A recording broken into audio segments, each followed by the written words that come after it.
So today I am going to go through an article that was put out a few weeks ago, like April 26th, 2 weeks ago, I think, roughly. A Syrian imam, possibly still touring, but was set to tour the U.S., touring mosques.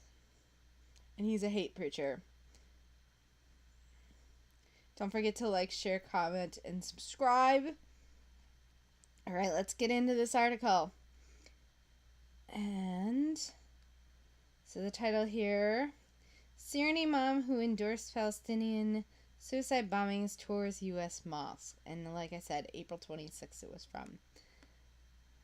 Let's go.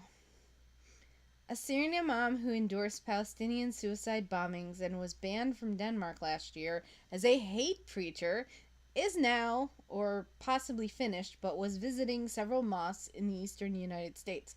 All the Jewish people are combatants, this guy said, meaning they are acceptable targets for attacks. Sheikh Mohammed Rateb Nablusi, that's the guy's name, wrote in 2001, ruling on martyrdom operations in Palestine. And they do not have a career that military rank does not encounter.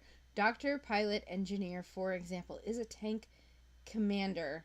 Every civilian citizen, he wrote, they do not have a regular army.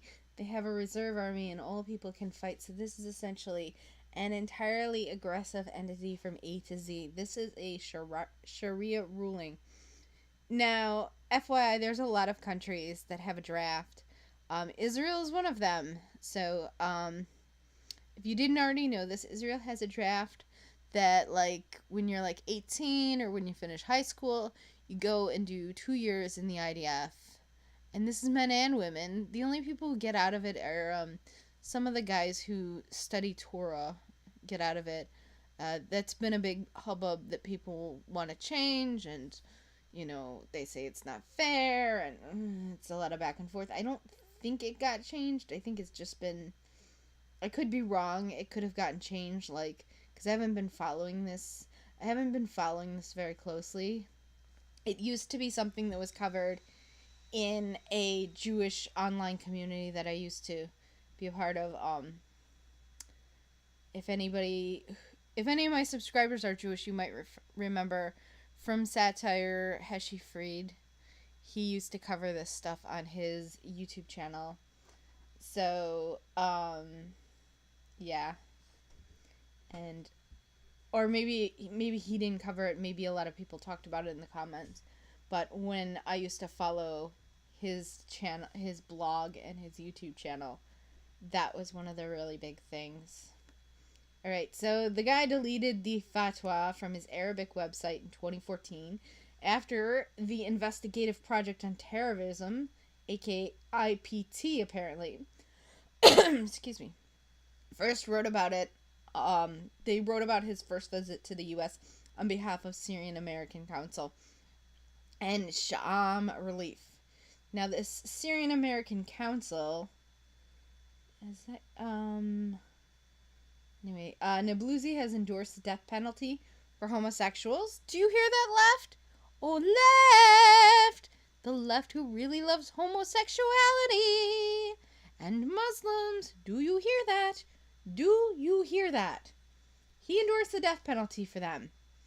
Also suggested in a 2010 post on his website that same-sex marriage was the reason for Muslims to wage violent jihad against the West. This is BS because they've been talking about death to America. They were talking about that when I was a kid in the 80s. And back in the 80s when I was a kid, gays were still in the closet. And there definitely was not legal. I don't think any states had legal gay marriage. I believe that started in the 2000s. I think Massachusetts was the first state. I don't know for sure. I'm not looking it up. But I'm pretty sure Massachusetts was one of the first states. I know New York went. And then I believe it was the Supreme Court made it federally mandated in the late 2000s. Like late Obama's term, if I'm not mistaken. Nablusi spoke on Monday at the Dar al-Hijra Islamic Center in Falls Church, Virginia. Now, I just want to stop and say something about the Dar al Hijra Islamic Center in Falls Church, Virginia. That mosque in particular, their name has come up across my desk, so to speak, before. Um, there's one of the videos on. There's a YouTube channel called Understanding the Threat, which John Guandolo, if you don't know John Guandolo and the YouTube channel Understanding the Threat, you should definitely check those out. One of his videos, they covered a mosque called Dar al Hijra, and I'm pretty sure it was this one here in Virginia near Washington D.C. area.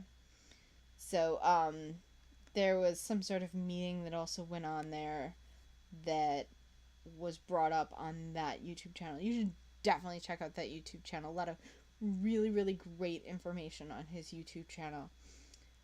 And he also spoke at the protest that I went to against Linda Sarsour. So that Milo also spoke at. Milo was like the featured speaker. But John Guandolo also spoke at it, and I mentioned that protest before because what's his name? The guy from the Bronx. David Wood. He spoke at it, and I did a tribute video to David Wood's friend Nabil. So,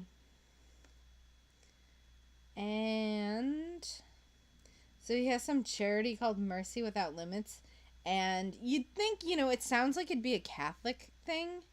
It's not. Just to give you a heads up, I opened it up. It's not a Catholic charity. It's a Muslim charity. It's got like Arabic letters on it and stuff. And so he serves as a trustee on the Muslim American Society, which prosecutors say this Muslim American Society was an overt arm of the Muslim Brotherhood of America in America. But not surprising, because the Muslim Brotherhood in America has a lot of arms. They're really some, scary shit. He was also listed in 1997 as a registered agent of the Muslim Arab Youth Association, aka Maya. And his Mercy Without Limits biography says that he served as the executive director for this Maya. Maya is a group that hosted Osama bin Laden's mentor, Abdullah Azzam. And Muslim Brotherhood ideologue Sheikh Yusuf Karandawi. Now, just a little word about names. So Yusuf is that's Muslim for Joseph. Now, if it's Yosef, Yosef,